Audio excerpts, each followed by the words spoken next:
अच्छा हो गया आप आ गए, मैं आप ही का इंतजार कर रही थी। चलिए आज हम तानाजी फिल्म देखने चलते हैं। चारों तरफ उसी के चर्चे हैं। मैंने सुना है बहुत ही बेहतरीन फिल्म है। हाँ हाँ, मुझे पता है। तानाजी सिनेमा घरों में धूम मचा रही है और सुपर हिट हो गई है।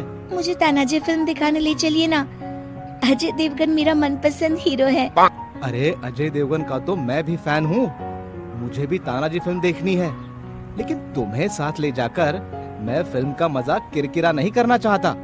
पिछली बार तुम मेरे साथ गई थी, तब बीच सड़क पर मेरी गाड़ी का टायर पंचर हो गया था। तुम्हारी वजह से हमेशा मेरे काम बिगड़ जाते हैं। चलो हटो, पड़ी आई तानाजी फिल्म देखने वाली। चुपचाप घर में बैठो। सुधा उदास होकर बैठ जाती है। तभी उसकी सास शांति वहाँ आती है। अरे बहू, तू इस नालायक की बातों से अपना मन छोटा मत कर। अपने आप को पता नहीं क्या समझता है। संडे को हम दोनों तानाजी फिल्म देखने चलेंगे। हाँ? इस तरह शांति हमेशा अपनी बहू का साथ देती थी।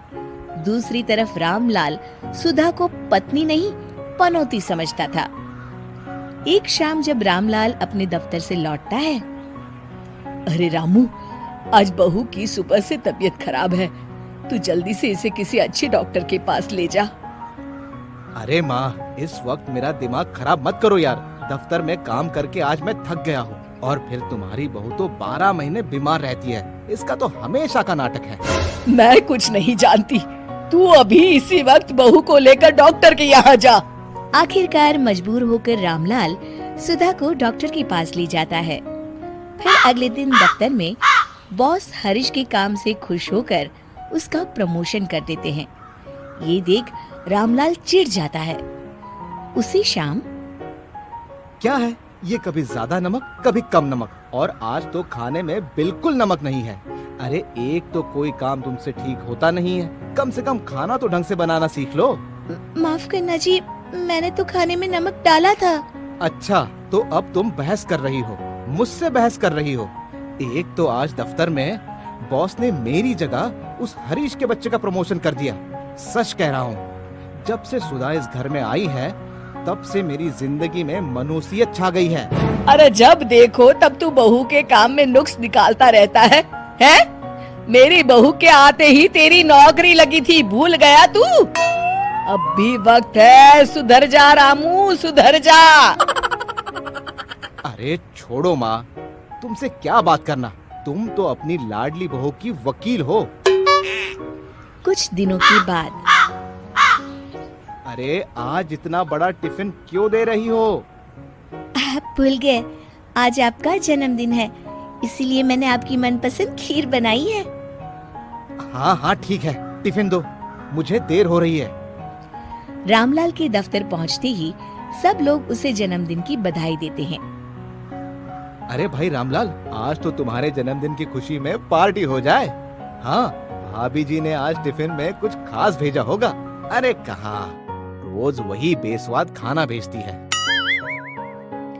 तभी चंदू रामलाल का टिफिन खोल देता है। अरे इसमें तो खीर है, वाह क्या खुशबू है। तभी वहाँ बॉस आ जाते हैं। अरे भाई, इतनी अच्छी खुशबू है, हमें भी खिलाओ। हाँ हाँ सर, क्यों नहीं, ये लीजिए। दफ्तर के सभी लोग सुधा की बनाई हुई खीर बड़े चाव से खाते हैं। क्या खीर है? अच्छा, खीर इतनी अच्छी बनी है, मुझे तो विश्वास ही नहीं होता। चलो, वाह रामलाल, कसम से आज ये खीर खाकर मुझे मेरी माँ की याद आ गई। मेरी माँ बिल्कुल ऐसी ही खीर बनाती थी। आज तुमने मेरा दिल जीत लिया। इसी खुशी में आज से तुम्हारा प्रमोशन करता हो। जाओ ऐश करो। रामलाल खुशी से फूला नहीं समाता। आपका बहुत बहुत धन्यवाद सर, लेकिन एक शर्त है, हर संडे मुझे ये खीर खाने के लिए मिलनी चाहिए। अरे सर, संडे क्या, आप कहेंगे तो मैं रोज ही आपको खीर लाके खिलाऊंगा। शाम को रामलाल खुशी खुशी घर पहुंचता है। सुधा, आज तुम्हारी बनाई हुई खीर खाके मेरे बॉस बहुत खुश हो गए और उन्होंने मेरा प्रमोशन कर दिया। साथ ही आज से मेरी तनख्वाह दुगनी हो गई है। आप सच कह रहे हैं? हाँ, इसका सारा श्रेय तुम्हें जाता है। चलो आज इसी बात पे हम दोनों तानाजी फिल्म देखने चलते हैं। अरे तुम दोनों मुझे घर में अकेले छोड़ के फिल्म देखने जा रहे हो?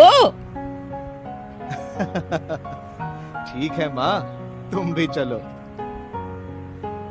शिक्षा किसी भी इंसान को गलत नहीं समझना चाहिए। क्या पता घर की खुशी उसी की वजह से हो।